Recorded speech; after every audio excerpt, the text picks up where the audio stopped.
municípios brasileiros vão descumprir a lei que determina o fim dos lixões até agosto de 2014. O Brasil gastou mais de R$1 trilhão nos últimos 5 anos com pagamento de juros da dívida pública, como mostram dados do Banco Central. No ano passado, União, estados e municípios destinaram 91 bilhões do seu orçamento para a dívida. O Plano Nacional de Educação deveria ter entrado em vigor em 2011, como manda a Constituição. Mas somente agora, em 2014, ele foi aprovado pelos deputados e senadores. Tiago, tá com aquela sensação de abandono? Parece que os candidatos que elegemos e esses aí do rádio nem são as mesmas pessoas, não é? E parece que o que é prioridade para eles não resolve os nossos problemas, não é mesmo? Mas se eles foram eleitos com o nosso voto, por que fica essa sensação de que eles não nos representam?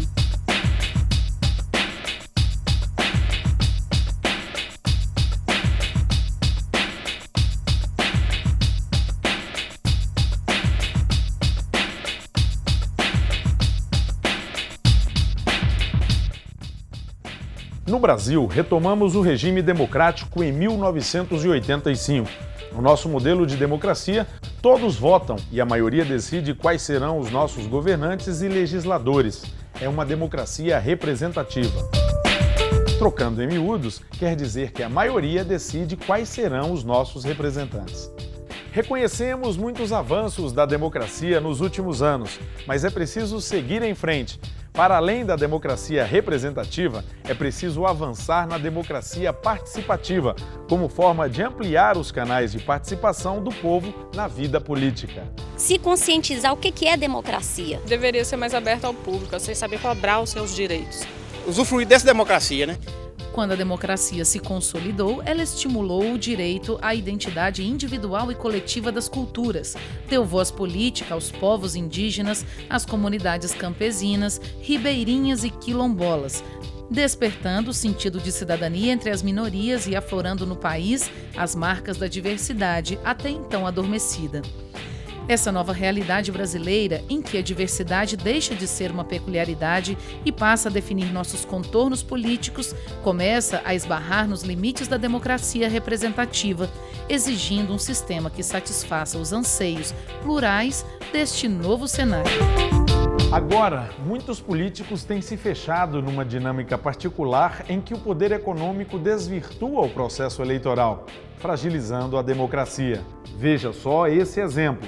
Nas eleições de 2010, o candidato a governador que venceu em um determinado estado teve mais ou menos 940 mil votos. Segundo cálculos divulgados pelo portal Transparência Brasil, para conquistar cada um desses votos, ele precisou desembolsar R$ 19,96 por voto. Quer dizer que ele gastou mais de 18 milhões de reais para ser eleito. Certamente uma pessoa não está disposta a investir tanto dinheiro numa campanha.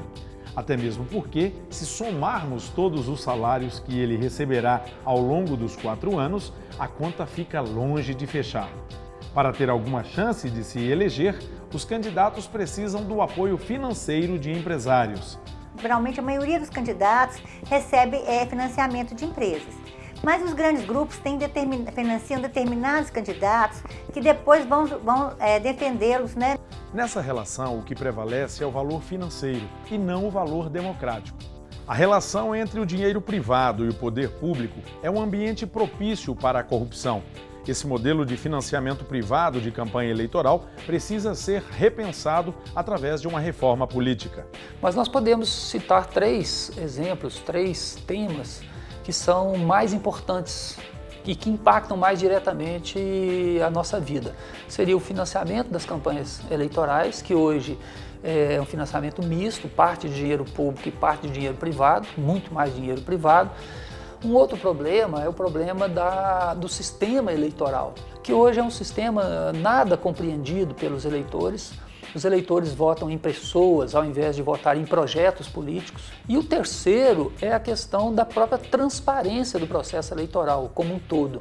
Hoje, nenhum cidadão, nenhum eleitor sabe quem são as pessoas que estão financiando aquele candidato da sua preferência. Desde 2013, dezenas de entidades com alto grau de representatividade popular vêm se reunindo para discutir e propor um modelo sólido para as novas regras políticas e eleitorais do país. Esse movimento, que ganhou o nome de Coalizão Democrática pela Reforma Política e Eleições Limpas, tem trabalhado para apresentar um projeto de lei de iniciativa popular, ancorado nas seguintes proposições. O mais importante e, digamos, o mais grave, afastar o poder econômico das eleições. O segundo ponto é implementar no Brasil a votação em 2 turnos. No primeiro turno, uma votação programática, onde os partidos políticos apresentam o que vão fazer em cada nível e necessidade da sociedade, da saúde, da educação, enfim, em todos os setores. E no segundo turno, vota numa lista de pessoas que é apresentada por cada partido. Quem, então, vota-se na pessoa, vai executar aquele programa eleito. O terceiro ponto é nós aumentarmos as mulheres como nossas governantes, porque nós temos hoje 43% de mulheres eleitoras e apenas 9% de mulheres nos cargos eletivos. Portanto, para cada homem nas funções ou como candidato às funções públicas, nós queremos também uma mulher. Então, o quarto e último ponto é a regulamentação do artigo 14 da Constituição Brasileira, que prevê o referendo, o plebiscito popular e o projeto de lei de iniciativa popular para que as exigências para esses dispositivos sejam menores e assim o povo possa participar mais e melhor das principais decisões do país. A Coalizão Democrática é um esforço da sociedade civil organizada para fazer valer o direito constitucional de participação cidadã. E o que é muito importante, uma discussão hoje fundamental no mundo inteiro e no Brasil, que é a democracia participativa. Ela é que cada vez mais vai legitimar a democracia representativa que se encontra em crise. Então a democracia participativa, ela é o que vai legitimar e trazer esses representantes para a vontade popular. De 1988 até 2014, o povo brasileiro só foi consultado 2 vezes. Em 93, quando houve um plebiscito que definiu a forma e o sistema de governo brasileiro, e um em 2005, quando foi feito um referendo sobre a legalização do comércio de armas de fogo no Brasil.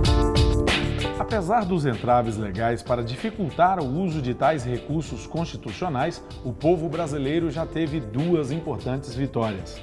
Em 98, o Congresso aprovou o primeiro projeto de lei de iniciativa popular da história do Brasil, que foi a Lei 9840, que regulamenta a punição para os condenados por prática de corrupção eleitoral. Em 2010, nova vitória com a Lei da Ficha Limpa, fruto desse mesmo mecanismo de participação direta da sociedade. Agora, a terceira batalha está em curso.